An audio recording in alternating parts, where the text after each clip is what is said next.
Fala meu povo, hoje terça-feira, bora que bora, mais um vídeo aqui no dia no canal, desta vez para a gente trazer mais informações acerca de um projeto bem bacana que o Bahia anunciou nas redes sociais no dia de ontem, que no futuro muito em breve vai permitir grandes craques revelados aqui no nosso Bahia e também dentro do futebol baiano. Vamos falar mais sobre a janela de transferências também, porque com tudo finalizado a gente tem todos os valores, né, investidos pelo clube na Série A desta temporada, né, nesta ano de 2024, e eu queria trazer algumas reflexões para vocês também acerca dos próprios objetivos do clube para a temporada, de tudo aquilo que foi prometido, né, aquela famosa expectativa versus realidade, tudo que foi prometido pelo elenco, pelos dirigentes, também pelo técnico Rogério Ceni e por todas as ações depois que mostram um sentido contrário. Vou explicar para vocês, já conto muito com o like no início desse vídeo para você ajudar o canal e também o nome do Esporte Clube Bahia, além, claro, de você se inscrever para você, torcedor, não perder nenhum conteúdo aqui do canal. Sempre que sair você vai ser o primeiro a ser notificado. A gente também está fazendo um sorteio assim que chegar a 10 mil inscritos, então se você quiser ganhar uma camisa do Bahia, já clica no botão de se inscrever também. Meu nome é José Victor, para quem ainda não sabe, sou produtor de conteúdo do Meu Bahia e bora começar esse vídeo pra gente não perder tempo, meu povo, falando primeiro sobre esse projeto que eu falei para vocês no início do vídeo. Ontem o Bahia anunciou que vai promover uma série de peneiras, né, espalhadas aqui pelos bairros de Salvador para procurar jovens talentos para a categoria de base do clube. Por que que isso é importante? A gente fala sempre, né, sobre reforços e isso é muito no a curto prazo, mas quando a gente pensa no a longo prazo, o desenvolvimento da divisão de base ela é muito importante. O Bahia está passando por um processo desde o início da temporada passada, por uma reformulação completa. Era um dos objetivos do Grupo City quando chegou aqui no Bahia, e aí a gente lembra, né, quando o clube estava lá, a proposta foi apresentada, né, aos sócios e tal, e aí a gente via a estruturação do que iria ser investido, e a divisão de base sempre estava ali como um dos principais objetivos, a reformulação dela por completo. O Grupo City também, né, junto com a Prefeitura de Salvador, buscou alguns campos para o Bahia poder administrar, reformou, faz diversos projetos também sociais bem bacanas nesse bairro, que além de esportivamente ser importante, né, para você poder estar mais perto assim dos grandes craques, né, e estar acompanhando ele desde cedo, é importante também para o desenvolvimento daquela região, daquele bairro especificamente. Então é um projeto muito importante. O Bahia está dando início a essa série de peneiras nesse exato momento na cidade de Salvador. Se eu não me engano, hoje já tem peneira lá no bairro de Cajazeiras. É importante no a curto prazo para o clube poder ser autossustentável. Como eu falei, a gente fala muito sobre reforços e isso é muito importante no a curto prazo, mas para você ter um clube forte, cada vez mais estruturado, que consiga também revelar grandes jogadores, o maior exemplo do futebol brasileiro nesse momento é a equipe do Palmeiras, né? Porque você gasta pouco, entre aspas, com os reforços, mas você consegue ter uma potência muito grande dentro do próprio clube, até também para poder fazer vendas, né? Exportando eles para a Europa, e poder lucrar também dentro desses negócios, né? Você está sempre competindo bem, sempre conquistando títulos. Então é importante você ter uma base forte. O Bahia vem fazendo isso, pelo menos nessa questão o clube vem se preocupando bastante, porque como eu falei para vocês, é importante desenvolver a base para a gente poder ter equipes competitivas e fortes no futuro. Quanto mais você tiver que, quanto na verdade menos, né, você tiver que investir na soma geral do seu elenco, mais forte você vai poder conseguir fazer ele, investindo mais em poucos jogadores, né? Essa é a lógica quando você se investe bastante nas categorias de base. A gente já viu isso aí espalhado por diversos clubes do mundo, o quanto isso é importante também. Vamos falar agora sobre janela de transferências. A gente está falando sobre reforços, vamos mudar o assunto agora para a janela de transferências.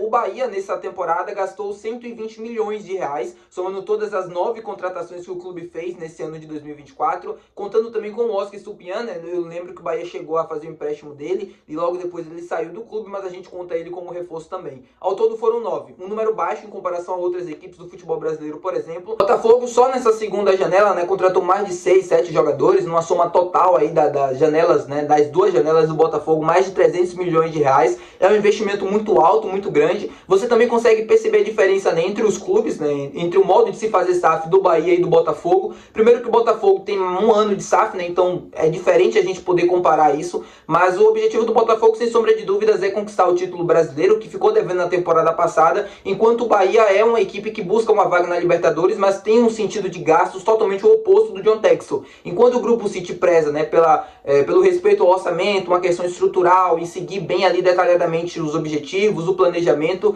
o John Texel é um cara que parece não se preocupar muito com isso. Ele vai contratando e trazendo cada vez mais reforços.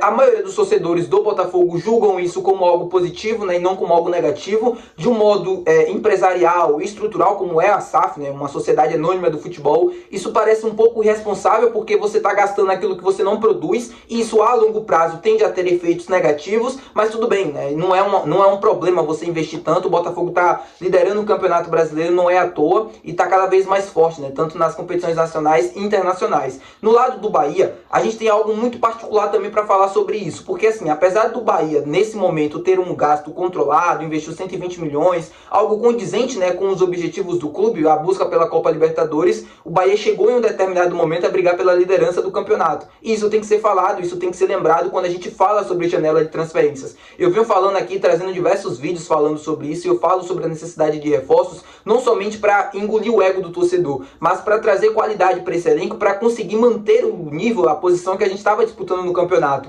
Você brigar por uma liderança, tudo bem que nunca foi o objetivo do Bahia, mas o campeonato sorriu pra gente em algum momento, e isso não pode ser ignorado. E tem um outro fator que eu queria trazer também. A expectativa por terminar na alta posição, pra gente buscar uma vaga na Libertadores, chegar a brigar pelo título, não foi criada pelo torcedor. Eu me lembro de algumas entrevistas dos próprios atletas falando sobre a briga pelo título. O próprio Marcos Felipe chegou a falar isso em coletiva. Eu comentei também, conversei com algumas pessoas ali da preparação e tal, e eles me falavam, não, a gente vai suar sangue, esse é o objetivo, a gente vai conseguir, vai tentar e tal.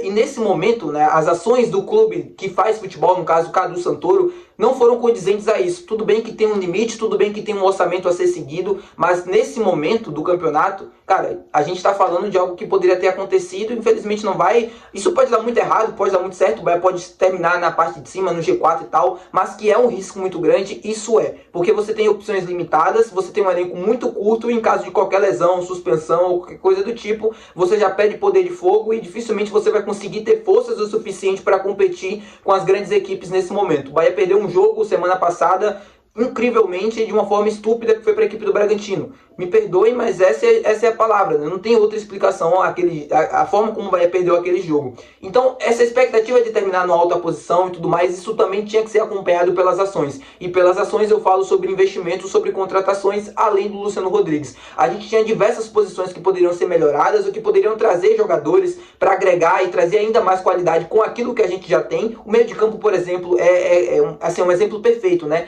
É um meio de campo que parece ser perfeito, entre aspas, mas quando a gente vai olhar para as substituições, a gente não tem um reserva para o Jean Lucas, a gente não tem um reserva para o Caldi, a gente tem um reserva para o Caio Alexandre, que tem características completamente diferentes dele. Quando eu falo completamente diferentes, eu falo no sentido de jogar, né? De você ter a bola e construir. E o Everton Ribeiro, você tem apenas o Depena. Então falta, o elenco do Bahia ele não é totalmente limitado, mas ele sente também carências que precisariam ser nesse momento preenchidas, e isso não foi, infelizmente. Assim, quem olha de fora, e eu já recebi diversas mensagens, né, de pessoas de fora, pô, por que vocês são tão bravos assim com o Rogério? Por que vocês são tão bravos assim com a diretoria do Grupo City, fazendo talvez a melhor campanha da história do clube na primeira divisão, brigando por uma vaga na Libertadores, né? Ano passado a gente brigou para não cair, o Rogério conseguiu livrar a gente do rebaixamento, nesse ano fazendo essa campanha. Por que vocês estão tão bravos assim? Porque assim, quando a gente fala sobre as expectativas, né, e a frustração do torcedor é muito por conta disso, porque a expectativa que foi criada pelo próprio clube foi muito grande, e que nesse momento o torcedor se vê distante disso. O torcedor se vê nesse momento distante de conseguir uma vaga na Copa Libertadores, porque sente medo que esse elenco vai conseguir aguentar o tranco até o final, ou que, por exemplo, pode ser eliminado no próximo dia 12 para o Flamengo, já vai perder mais uma competição nacional, e aí não conquistou nada nessa temporada, e o torcedor estava muito ansioso por títulos. O Campeonato Baiano é um exemplo disso. Por mais que seja um campeonato totalmente relevante aqui para a temporada, para tudo, pô, a gente perdeu para o nosso maior rival, seria legal ganhar. A Copa do Nordeste era um campeonato super importante para a equipe no primeiro semestre, que não foi conseguiu, que a equipe não conseguiu também. Então, assim, todas essas questões somadas fazem toda essa frustração e fazem o torcedor ficar chateado. Dia 12 a gente vai ter uma final, mais um teste de fogo, e aí o Campeonato Brasileiro segue. Mas enquanto a equipe também não mudar a mentalidade, e o Rogério abrir mão um pouco das suas, entre aspas, teimosias, porque ele tem várias, a gente vai ficar ameaçado, né, de conseguir essa vaga ou não para a Copa Libertadores. Tá bom, meu povo? Muito obrigado por você ter assistido esse vídeo. Se você gostou, não se esquece de deixar o teu gostei. Também não se esquece de se inscrever, além, claro, de comentar aqui abaixo tudo que a gente comentou no vídeo. E é isso, até o próximo vídeo. Valeu e tchau!